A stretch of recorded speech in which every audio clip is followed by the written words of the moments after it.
Hello and welcome to another lecture.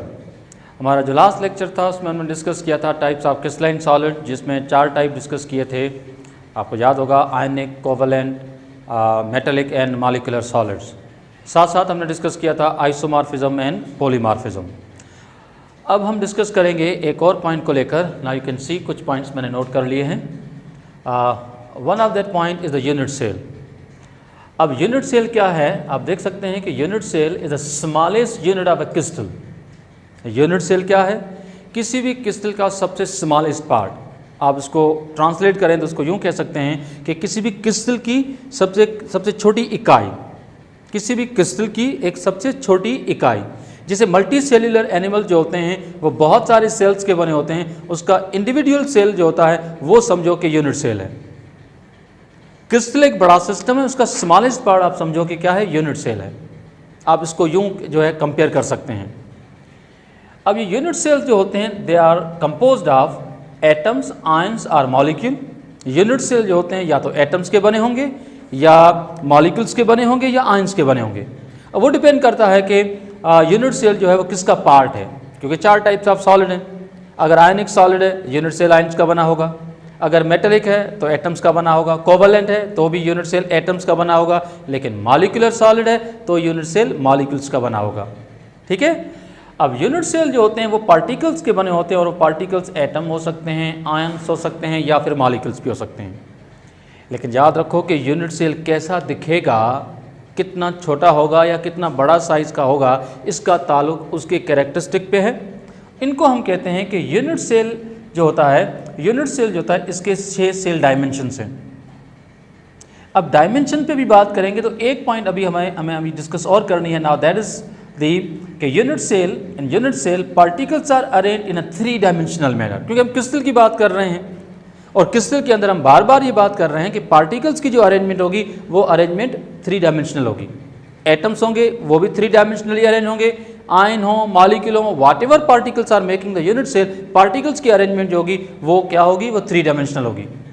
अब unit cell के बारे में मैंने कह रहा था कि वो कैसा दिखेगा, कितना छोटा कितना बड़ा होगा साइज में, इसका ताल्लुक यूनिट सेल के सेल डायमेंशन पे है। That's why I have a point कि unit cell has a 6 cell dimensions, और जो 6 सेल डायमेंशंस हैं इन्हीं को कभी कभार हम कहते हैं 6 सेल पैरामीटर्स। आप डायमेंशन कहें या पैरामीटर कहें, डायमेंशन असल में यूनिट सेल के कैरेक्टरिस्टिक्स होते हैं, उसकी नेचर को डिफाइन करते हैं। ठीक है। और जो 6 सेल डायमेंशंस होते हैं उनमें 3 एंगल्स होती हैं और 3 साइड्स होती हैं, sometime called axis.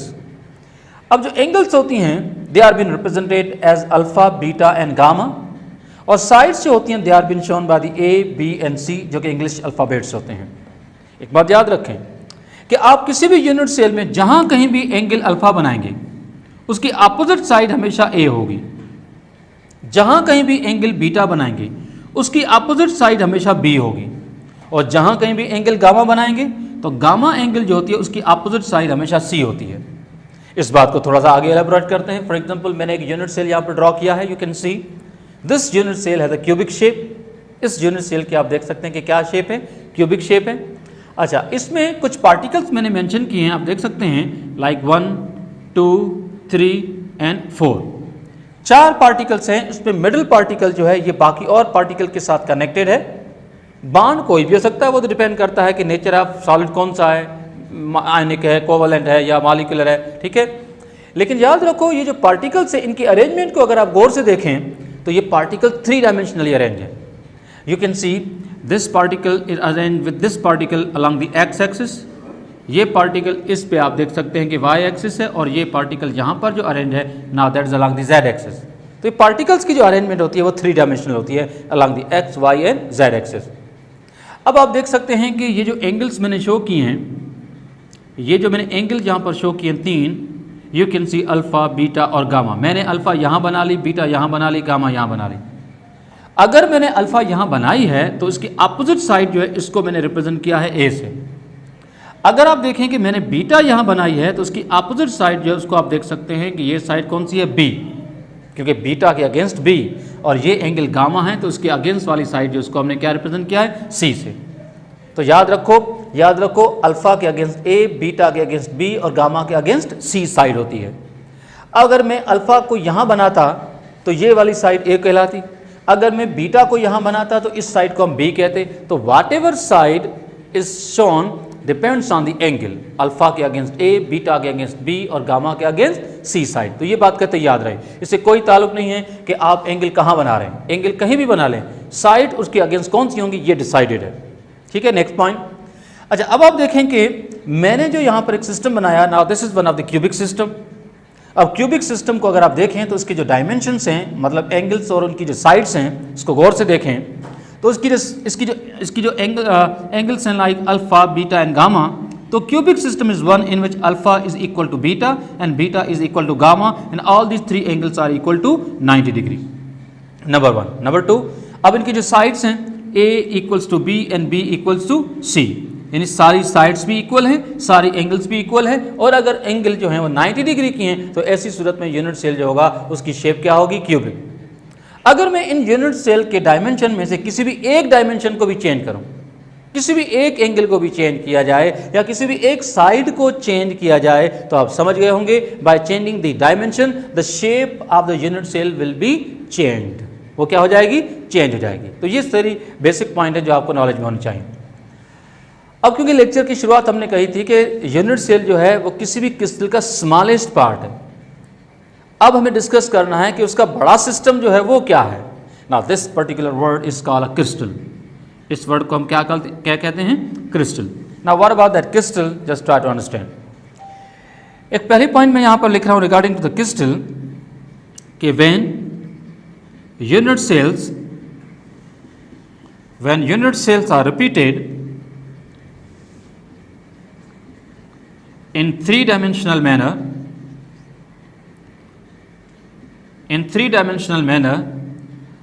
a crystal is obtained. A crystal is obtained. यानी कि जब हम यूनिट सेल को थ्री डायमेंशनली रिपीट करें along the X, Y and Z axis तो फिर हमें एक बिग सिस्टम मिलेगा। Now that big system is called a crystal. मिसाल के तौर पर अगर मैं आपसे कहूं कि जैसे एक यूनिट सेल आपके सामने है, इसकी शेप क्यूबिक है, ऐसे ही हम किसी ग्राउंड के बिल्कुल बीच में जो है एक छोटा सा कमरा हम कंस्ट्रक्ट करते हैं। उस कमरे की सारी दीवारें इक्वल साइड की हैं, छत और जो फर्श है वो भी सेम डायमेंशन का है, सबकी साइड इक्वल है और सबकी बीच की जो एंगल है अगर वो 90 डिग्री की हो तो आप जानते हैं कि उस कमरे को, उस रूम को अगर हम दूर से देखें तो आप जानते हैं कि उस रूम की जो शेप होगी वो क्यूबिक होगी, क्योंकि all sides are equal and angles are 90, shape will be cubic. अच्छा, एक कमरा जो हमने कंस्ट्रक्ट किया है उसके नेबर में, उसके बिल्कुल बराबर में टच में एक दूसरा कमरा हम बनाएं तो रो में हो जाएंगे दो पीछे बनाएं, चार ऊपर बनाएं, 8 अगर हम बना लें तो एक बिग सिस्टम हमारे पास आएगा। उस बिग सिस्टम को हम क्या कहेंगे, क्रिस्टल। तो आप पूछ सकते हैं कि अब इसको क्रिस्टल कैसे कहेंगे और क्यों कहेंगे। तो मैं कहूँगा कि भाई छोटा कमरा जो था that was a unit cell and I have repeated those rooms. मैंने उन रूम्स को रिपीट किया, 1 से 2, 2 से 4, 4 से 8 मैंने रिपीट किया। ठीक है, तो जब यूनिट सेल रिपीट होंगे तो क्या बनाएंगे, क्रिस्टल। लेकिन क्वेश्चन अभी भी है कि रिपीटेशन क्या 3 डायमेंशन में हुई है। I will say yes, now tell me wow. मतलब इस बात को अगर हम थोड़ा सा डिटेल में जाएं तो कैसे, तो आप देखें कि एक कमरे के बराबर वाला कमरा जो था सपोज कर लेते हैं वो एक्स एक्सिस है, ऊपर वाले रूम्स जो समझो कि ये वाई एक्सिस है और बैक साइड के जो रूम्स हैं समझो कि जेड एक्सिस है। So when rooms were repeated in 3 dimensional manner we got a big system and that big system is called a crystal. तो repetition of unit cell will generate what, the crystal. एक और term हम use करते हैं इस particular topic में and this is called crystal lattice. Crystal lattice. अच्छा, crystal lattice जो है इसके बारे में काफ़ी मिसकंसेप्शंस होते हैं, मतलब काफ़ी इंफॉर्मेशन जो है वो गलत ली जाती है। तो चलो देखते हैं कि क्रिस्टल लेटिस को हम कैसे समझें। अगर हम ये कहें कि क्रिस्टल लेटिस जो है is just a drying of a crystal, ठीक है, तो गलत नहीं होगा। यानी क्रिस्टल लेटिस असल में किसी भी क्रिस्टल की ड्राइंग है, किसी भी क्रिस्टल की ड्राइंग है, नंबर 1। नंबर 2, अब कैसी ड्राइंग है, अब हम कहेंगे कि ऐसी ड्राइंग क्रिस्टल की जिसमें atoms, ions and molecules are shown bye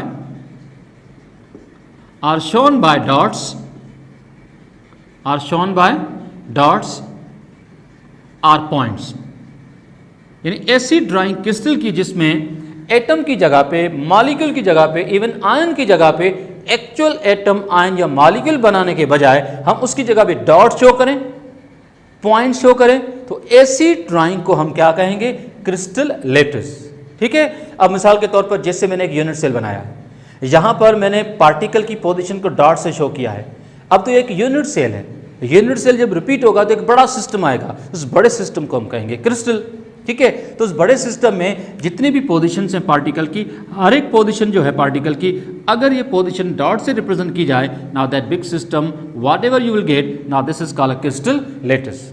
तो आई होप कि आप समझ गए होंगे कि किसी भी क्रिस्टल को अगर हम बोर्ड पे ड्रॉ करें, किसी भी क्रिस्टल को हम कॉपी पे ड्रॉ करें, तो उस क्रिस्टल की ड्राइंग में जब यूनिट सेल को 3 डायमेंशनली शो करेंगे तो उसमें जहाँ जहाँ एटम की पोजीशन होगी, जहाँ जहाँ आयन की पोजीशन होगी, जहाँ जहाँ मॉलिक्यूल की पोजीशन होगी, उन एटम्स, आयन और मॉलिक्यूल की एक्चुअल एटम्स को बनाने के बजाय हम अगर डॉट शो करें, पॉइंट शो करें, तो whatever drawing we will get, now that drawing is simply called a crystal lattice. अगर आप टेक्स्ट बुक फॉलो करें तो उसमें लिखा है कि एरे ऑफ पॉइंट्स, या इसको थोड़ा सा और बेहतर वर्ड में लिखें तो इसको मैं यूं लिख सकता हूं कि 3 dimensional array of points represents atoms, ions, ठीक है, या मॉलिक्यूल्स। और ये पार्टिकल किसके? हम लिख सकते हैं इन a crystal, in a crystal. तो आई होप कि आप समझ गए होंगे कि यहां पर मैंने वर्ड 3 डायमेंशनल क्यों शो किया है।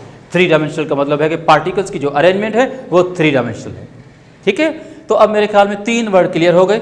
यूनिट सेल क्या है, यूनिट सेल की रिपीटेशन से क्रिस्टल कैसे बनता है, क्रिस्टल क्या है, और क्रिस्टल की रिप्रेजेंटेशन जो होती है उस रिप्रेजेंटेशन को हम क्रिस्टल लेटिस कैसे कहते हैं, और क्रिस्टल लेटिस में हम एटम, मॉलिक्यूल या फिर आयन की जगह पे हम डॉट कैसे शो करते हैं। तो आई होप कि you better understand this particular point. ठीक है। एक और चीज़ हमें जो क्लियर करनी है, now this is called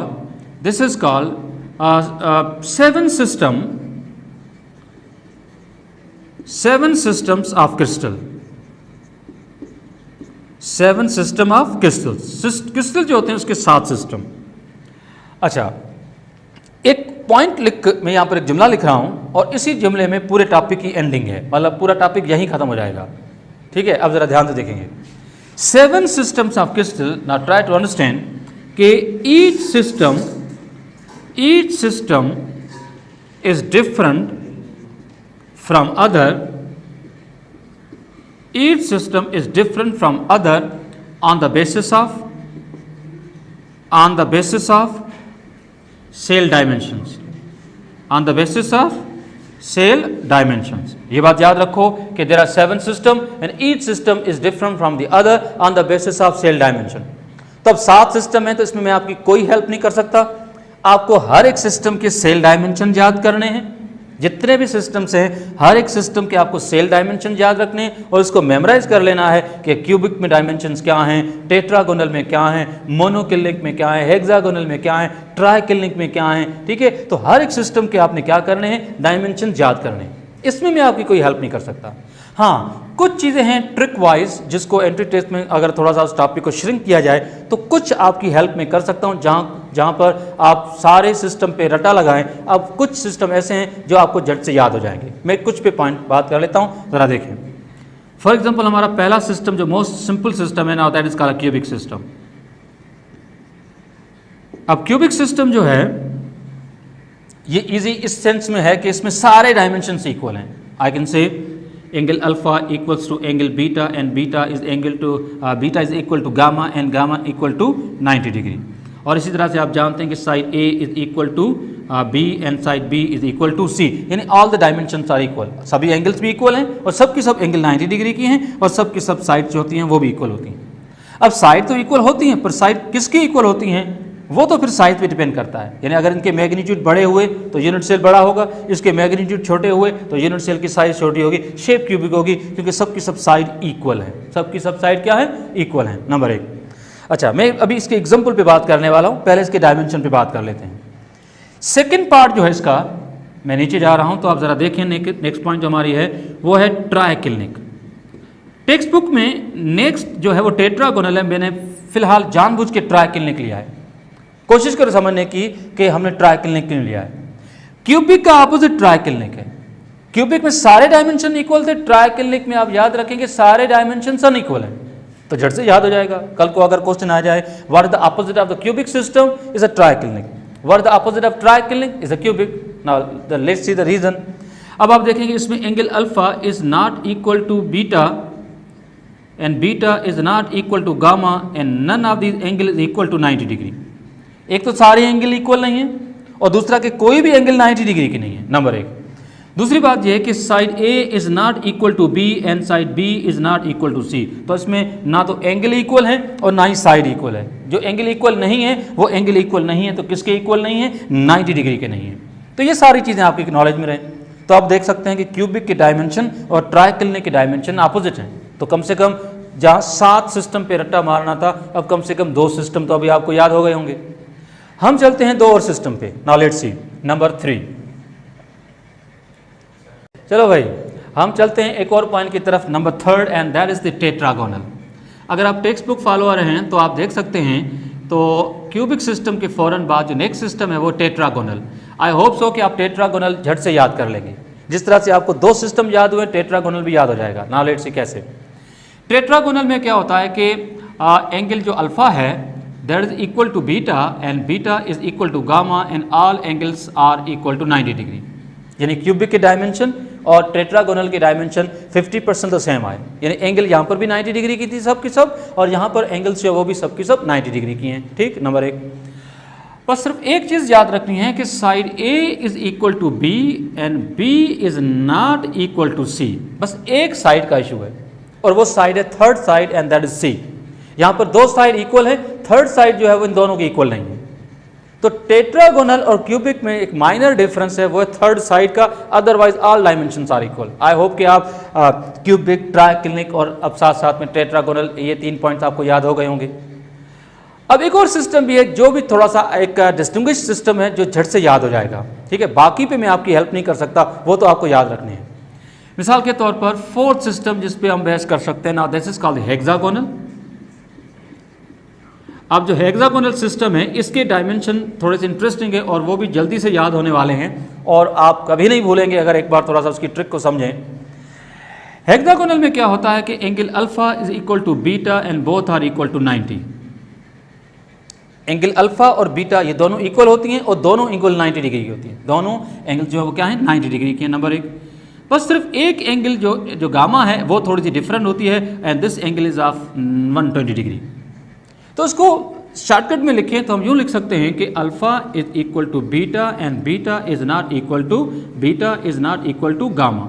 2 angle equal है, थर्ड इक्वल नहीं है। जो इक्वल नहीं है वो 120 की है, जो इक्वल है वो दोनों 90 डिग्री की है। ठीक, एक और चीज़, इसकी साइड्स की अगर डायमेंशन को देखें तो a is equal to B and b is not equal to c। अब ब्रैकेट में लिखे इन दोनों पॉइंट्स को देखो तो आप झट से याद रखोगे। इसमें क्या है कि 2 एंगल इक्वल हैं, 2 साइड इक्वल हैं, तीसरी एंगल भी डिफरेंट है, तीसरी साइड भी डिफरेंट है। तो हेक्सागोनल में भी इशू नहीं होना चाहिए। हेक्सागोनल में क्या है? हेक्सागोनल में 2 एंगल इक्वल्स हैं और 2 साइड्स, बाकी थर्ड एंगल भी डिफरेंट है, थर्ड साइड भी डिफरेंट है। जो थर्ड एंगल है वो 120 की है और थर्ड साइड जो है वो C है, जो कि A और B के इक्वल नहीं है। एंड रिमेंबर कि हेक्सागोनल आपको क्यों याद रहेगा? This is the only system in all the 7 in which one of the angle is of 120 degree. ऐसा कोई भी दूसरा सिस्टम नहीं है जिसमें कोई भी एंगल 120 डिग्री की हो। Only system in which one of the angle is of 120 degree is the hexagonal. और याद रखें कि हेक्सागोनल में भी 120 डिग्री जो है वो सिर्फ गामा है, बाकी कोई भी एंगल नहीं। तो आई होप कि आप इस तरह से बाकी सिस्टम को प्रैक्टिस करनी है, टेक्स्ट बुक उठानी है, सारे सिस्टम के डायमेंशंस आपको याद रखने हैं और इसमें मैं आपकी जितनी हेल्प कर सकता था वो अब आपके सामने है। क्योंकि मैंने टॉपिक की शुरू में ही आपको कहा था कि 7 सिस्टम जो हैं इसको याद रखना है तो इस सेंटेंस को पढ़ लो कि each system is differ from the other on the basis of the same dimension. हर एक सिस्टम दूसरे सिस्टम से डायमेंशन वाइज चेंज होता है। वो चीज़ें मैंने आपको एक्सप्लेन की हैं। आई होप कि आप इन सारी बातों को क्लियरली समझ रहे होंगे। अब कुछ और बात कर लेते हैं, ध्यान से सुनेंगे। ठीक है, तो 4 मैंने एक्सप्लेन कर ली हैं, बाकी 3 जो हैं उसको आपको जो है आपने सेल्फ जो है मेमोराइज करना है उनके डायमेंशन को। ठीक है, वेल अब आते हैं इनके एग्जाम्पल से एसोसिएटेड कुछ और क्वेश्चन। इनसे एग्जाम्पल से एसोसिएटेड कुछ क्वेश्चन को डिस्कस करें तो सपोज इफ आई से 1 2 3 4, 5, 6 and 7. So here we have a 7 system of crystals as I told you. अब आप पूछेंगे कि इन सभी सिस्टम के एग्जाम्पल जो हैं कौन कौन से कंपाउंड किस सिस्टम में आते हैं वो याद कैसे करें?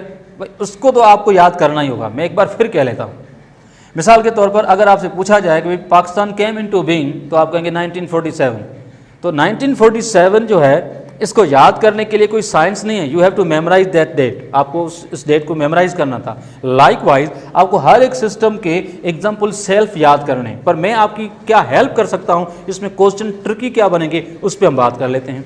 नाउ लेट्स सी, मिसाल कर लेते हैं या एक एग्जाम्पल बना लेते हैं कि सपोज करें कि जैसे पहला सिस्टम जो नंबर 1 है, ठीक है, इसके एग्जाम्पल्स हैं x, y, z। सपोज कर लेते हैं ये 3 एग्जाम्पल सिस्टम 1 के हैं, कोई भी हैं 1 के हैं। इनमें से कोई भी एक दूसरा सिस्टम है उस पर हम बात करेंगे। पहले हम विद इन 1 सिस्टम बात कर लेते हैं। याद रखो, जो भी example with in the same system लिखे होंगे वो सब के सब आइसोमॉर्फ होंगे। वो सब के सब क्या होंगे? वो आइसोमॉर्फ्स होंगे। बोले क्यों? क्योंकि इन सब की शेप क्या होगी? सेम होगी। कंपाउंड डिफरेंट है, शेप सेम होगी, because all these example belongs to the option 1। तो ऑप्शन 1 अगर क्यूबिक है तो इन सब की जो शेप होगी वो क्यूबिक होगी। तो क्यूबिक में जितने एग्जाम्पल लिखे हैं वो सबके सब आपस में आइसोमॉर्फ हैं। टेट्रागोनल में जो एग्जाम्पल लिखे हैं वो सबके सब आपस में आइसोमॉर्फ हैं। क्यूबिक के एग्जाम्पल टेट्रागोनल से आइसोमॉर्फ नहीं है। बोले क्यों? क्योंकि उनके डायमेंशन चेंज है, शेप चेंज है। आइसोमॉर्फ में कंपाउंड तो डिफरेंट होते हैं लेकिन शेप क्या होती है? शेप सेम होती है। ठीक है, तो इस बात को लेकर मैं कुछ और बात कर लेता हूं। अगर आप जब टेक्स्ट बुक फॉलो करोगे इन सारी चीज़ों को मेमोराइज करने के लिए, याद रखने के लिए, तो आप देखोगे कि कुछ ऐसे सिस्टम हैं या कोई ऐसा कंपाउंड हो सकता है जो एक से ज़्यादा सिस्टम में मेंशन है। If I am not wrong, अगर आप टेक्स्ट बुक को फॉलो करें तो मैं आपको एक ऑप्शन दे सकता हूं। जैसे एक सिस्टम है ट्राइक्लिनिक, जो मैंने आपको प्रीवियसली एक्सप्लेन किया, और एक है मोनोक्लिनिक। बुक को फॉलो करें, उसमें 2 एग्जाम्पल, एक एग्जाम्पल नॉट द 2 बट एक एग्जाम्पल ऐसा है जो ट्राइक्लिनिक में भी लिखा है और मोनोक्लिनिक में भी लिखा है, and that is the copper sulphate. अब बताओ कि कंपाउंड एक ही है, वो ट्राइक्लिनिक में भी लिखा है, मोनोक्लिनिक में भी लिखा है। अब इसका मतलब क्या है कि एक ही कंपाउंड एक से ज्यादा शेप में पाया जा रहा है। Now this is called a polymorphism. When a same compound present in the 2 different options of the crystal system, तो समझ जाओ कि कंपाउंड सेम है, शेप डिफरेंट है, दिस कंपाउंड है द पॉलीमॉर्फ। ठीक है, इस तरह से आपको प्रीवियसली मैंने एग्जांपल दिया था कैल्शियम कार्बोनेट का। तो कैल्शियम कार्बोनेट कंपाउंड सेम है, उसको ट्राइगोनल में भी लिख सकते हैं, उसको हम ऑर्थोरोम्बिक में भी लिख सकते हैं। तो यानी कैल्शियम कार्बोनेट क्या हुआ? कैल्शियम कार्बोनेट पॉलीमॉर्फ हुआ। तो इस तरह से फर्ज करो कि ये ऑप्शन 1 के एग्जाम्पल ये थे। अब ऑप्शन सपोज कोई भी एक ऑप्शन है, ऑप्शन 4 है। अब आई डोंट नो कि कौन सा 4 है, पर रैंडमली एक क्वेश्चन बना लेते हैं कि सपोज 4 सिस्टम जो है उसके कुछ एग्जाम्पल, उसके जो एग्जाम्पल हैं वो हैं A, B, C and X। अब 4th सिस्टम जो है उसके सपोज एग्जाम्पल अगर ये हों, तो अगर आप देखें तो x यहां पर भी लिखा था और x यहां पर भी लिखा है। तो बताओ कि सेम कंपाउंड डिफरेंट एग्जांपल में लिखा हो, तो what we call this one? This is called polymorphism. तो हम कहेंगे कि x जो है वो y और z के साथ आइसोमॉर्फिज्म शो कर रहा है, लेकिन x जो है वो पॉलीमॉर्फ भी है, मतलब उसकी एक से ज्यादा शेप भी पाई जाती है। So this is all about the 7 system of crystal। तो आई थिंक कि आप इस सारी पॉइंट्स को समझ गए होंगे। इसमें जितना पॉसिबल हो सकता था, जिन पॉइंट्स को मैंने एक्सप्लेन करना था वो बता दिया है। बाकी ड्राइंग से एसोसिएटेड क्वेश्चन नहीं है, ठीक है। कल को ड्राइंग आपने बनानी नहीं है, आपको डायमेंशन याद रखने हैं, हर सिस्टम के एग्जाम्पल याद रखने हैं। कौन कौन से एग्जाम्पल आइसोमॉर्फ्स हैं वो याद रखो, कौन कौन से एग्जाम्पल जो है पॉलीमॉर्फ्स हैं वो आपने याद रखने हैं। तो I hope you get the point. That's it for now, thank you.